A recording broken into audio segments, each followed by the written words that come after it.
اور جھوٹ ہلاکت میں ڈال دیتا ہے۔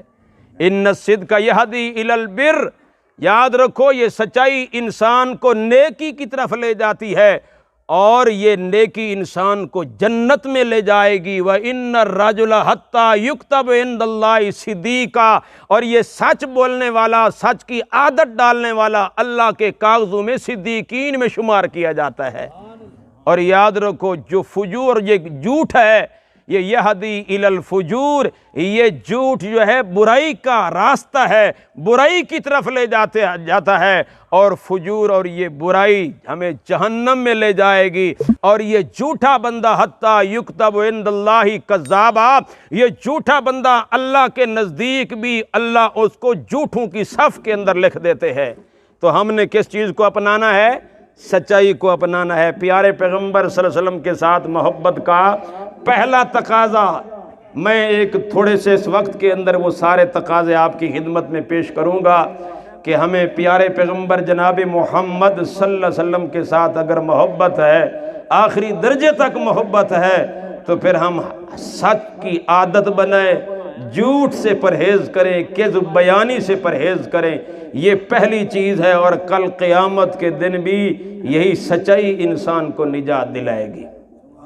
آؤ حوالہ میرے سامنے، قرآن پاک کے اندر ایک آیت میرے سامنے آئی ہے، سورہ المائدہ کا آخری رکوع ہے، جناب عیسیٰ علیہ السلام کا واقعہ مکالمہ اللہ پاک نے قرآن کے اندر بیان فرمایا۔ سارا واقعہ بیان کرنے کا ٹائم نہیں ہے۔ حضرت عیسیٰ علیہ السلام کے سامنے اللہ پاک جب ان کے ان گمراہ امتیوں کو کھڑا کر دیں گے، وہ امتی جنہوں نے الزام لگایا عیسیٰ علیہ السلام پر کہ انہوں نے ہمیں شرک کی پٹی پڑھائی، نعوذ باللہ العیاذ باللہ، انہوں نے کہا ہے کہ مجھے میری والدہ کو الہ بنا لو۔ اللہ نے یہ ساری صفائیاں اور سارے یہ حجتیں پوری کرنی ہیں، انصاف کے تقاضے اللہ پاک نے پورے کرنے ہیں۔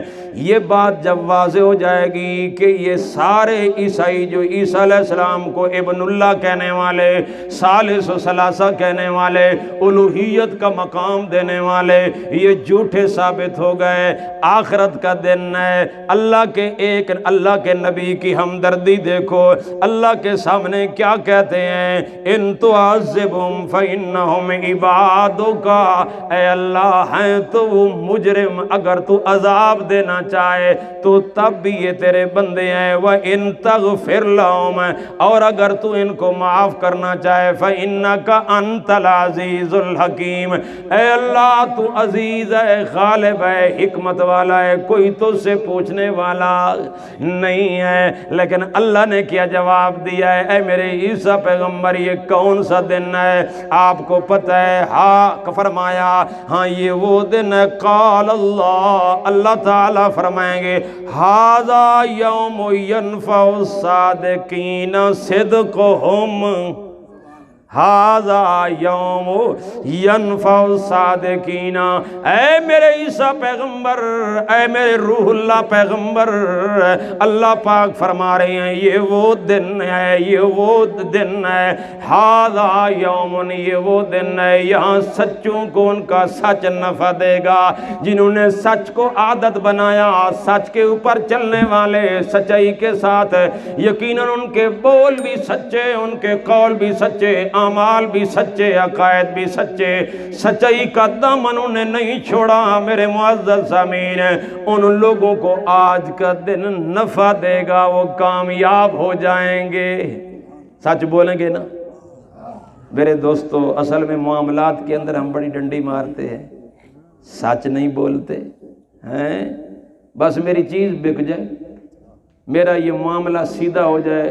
عدالتوں کے اندر جو کچھ بھی آج ہو رہا ہے دیکھا جائے، اکثر جھوٹ پر مبنی سارا کچھ ہو رہا ہوتا ہے۔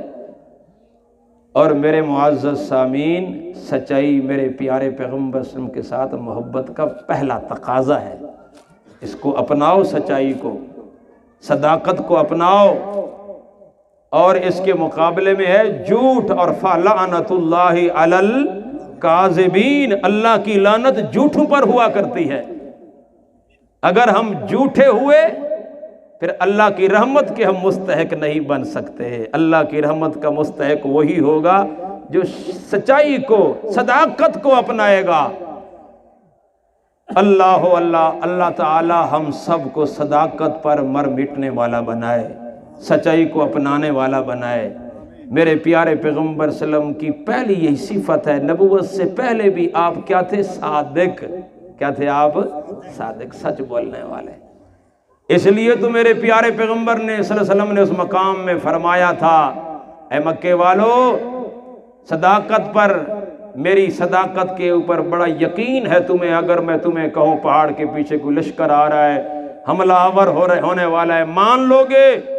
انہوں نے دیکھا بھی صحیح کوئی لشکر نہیں ہے، انہوں نے کہا ہے محمد صلی اللہ علیہ وسلم آپ کی 40 سالہ زندگی کا یہ دور ہمیں اس بات کے کہنے پر مجبور کر رہا ہے، اے پیارے پیغمبر ہماری آنکھیں تو دھوکہ کھا سکتی ہیں لیکن محمد کی زبان جھوٹ نہیں بول سکتی۔ اتنا یقین تھا ان کو، لیکن اسی سچے نبی نے سچی توحید جب بیان کی اور کہا قولوا لا الہ الا اللہ تفلحون، کہ لا الہ الا اللہ کا اقرار کر لو اور یہ نظریہ اپنا لو، تو وہی صادق الامین کہنے والے کہنے لگے یہ تو جھوٹا ہے، نعوذ باللہ، العیاذ باللہ۔ تو میرے معزز سامعین، سچائی عادت بناؤ، سچائی اللہ تبارک و تعالیٰ کے قریب کر دیتی ہے بندے کو، یہ پہلی چیز۔ اور دوسری چیز امانت دار۔ میرے پیارے پیغمبر جناب محمد صلی اللہ علیہ وسلم کی عام صفت ہے امین، ہے نا صفت رسول اللہ کی؟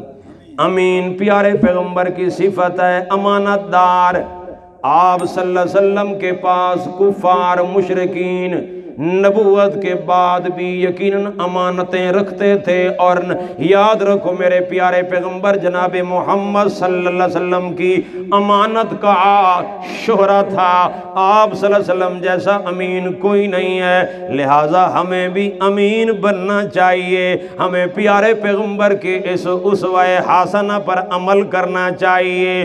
ہم داڑھی تو رکھ لیں، ہم پگڑی تو پہن لیں، ہم وضاقت لباس کے حوالے سے تو ہم اختیار کر لیں، یاد رکھیے اگر ہمارے اندر سچائی نہیں ہے، ہمارے اندر امانت نہیں ہے، تو یہ ظاہری ڈھانچہ بھی کامیاب کرنے والا نہیں ہے، یہ اللہ کے ہاں اس کی کوئی ویلیو نہیں ہے۔ اس لیے حدیث کے اندر آیا ہے، میرے پیارے پیغمبر جناب محمد صلی اللہ علیہ وسلم نے فرمایا ان اللہ لا ينظر الى صورکم واموالکم، لوگو اللہ تمہاری شکلیں نہیں دیکھتا، اللہ تمہارے مالوں کو نہیں دیکھتا، ولکن ينظر الى قلوبکم واعمالکم، اللہ پاک تمہارے دلوں کو اور تمہارے اعمال کو اللہ دیکھتے ہیں، اللہ کردار کو دیکھتے ہیں، اللہ ہمارے اعمال کو دیکھتے ہیں۔ یاد رکھیے میرے معزز سامعین، ہم وضاقت ظاہری ڈھانچہ تو اسلام والا بنا لے، لیکن ہمارا کردار، ہمارے اعمال افعال پیارے پیغمبر کے طریقے کے مطابق نہ ہو تو یہ ڈھانچہ کچھ بھی معنی نہیں رکھتا میرے معزز سامعین، اس کی کوئی اہمیت نہیں ہو سکتی۔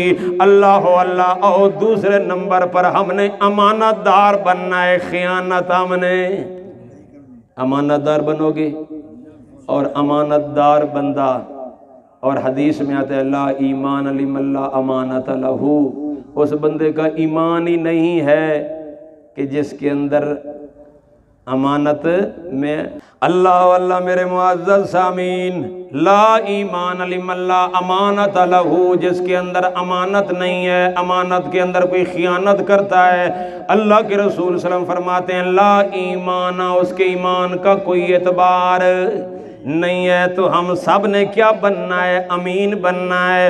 اور آگے چلتے ہیں، میرے پیارے پیغمبر کی ایک اور صفت ہے، عادت مبارکہ ہے، نرم دل ہونا۔ کیا ہونا؟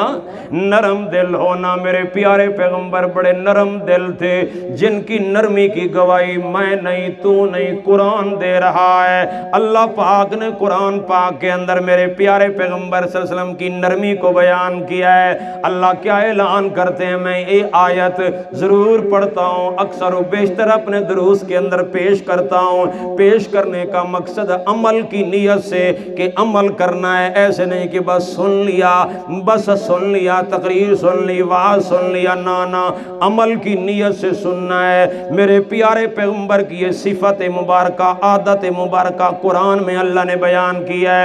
اللہ پاک فرماتے ہیں فَبِمَا رحمت من اللہ لنت لہم، اے میرے پیارے پیغمبر آپ اللہ کی رحمت کی وجہ سے ان سب کے لیے نرم دل ہو، ان سب کے لیے کیا ہو؟ نرم دل ہو، نرم دل ہو۔ میرے پیارے پیغمبر جناب محمد صلی اللہ علیہ وسلم کی بڑی نرم دلی ہے، آپ بڑا نرم مزاج تھے، آپ سختی کرنے والے نہیں تھے، آپ لوگوں کو تنگیوں میں ڈالنے والے نہیں تھے، آپ لوگوں کے لیے آسانیاں پیدا کرنے والے تھے۔ ہمیں بھی چاہیے کہ ہم پیارے پیغمبر صلی اللہ علیہ وسلم کے اس اسوہ حسنہ کو اپنا لیں۔ گھر کے اندر جھگڑا ہو جائے، میرے معزز سامعین، سب سے پہلا امتحان ہمارا گھر کے اندر ہوتا ہے۔ بیٹے سے لغزش ہو گئی ہے، بھائی سے ہو گئی ہے، رشتہ داروں میں کوئی جھگڑا پیدا ہو گیا ہے، میرے معزز سامعین وہاں امتحان ہوتا ہے کہ سختی ہے یا نرمی ہے، درگزر ہے، معافی ہے یا نہیں ہے۔ میرے معزز سامعین لین القلب بننا چاہیے۔ فَبِمَا رحمت من اللہ، اللہ کی رحمت سے میرے پیارے پیغمبر آپ ان سب کے لیے نرم دل ہے۔ وَلَوْ كُنْتَ فَظًّا غَلِيظَ الْقَلْبِ